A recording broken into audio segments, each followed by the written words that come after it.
Perempuan asal Cikarang, Jawa Barat, Mirna Lia Septiani, 33, membagikan pengalaman bertemu sopir angkot yang sepi penumpang. Pada waktu itu, Mirna sedang menuju ke rumah mertuanya di daerah Depok, Jawa Barat.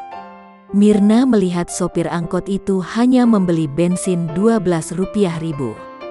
Pria tersebut ternyata baru mendapatkan uang Rp15.000. Padahal, sopir angkot ini sudah mencari penumpang sejak subuh. Ia mengaku sedih setelah mengetahui kondisi dari sopir angkot tersebut. Setelah videonya viral, Mirna membuka donasi dari warganet yang menonton videonya. Dirinya telah menyalurkan donasi berupa uang dan sembako untuk si sopir angkot. Menurutnya, sopir angkot ini layak dibantu karena kondisi yang dialami. Pria tersebut pun senang dan terharu saat menerima donasi yang disalurkan oleh Mirna.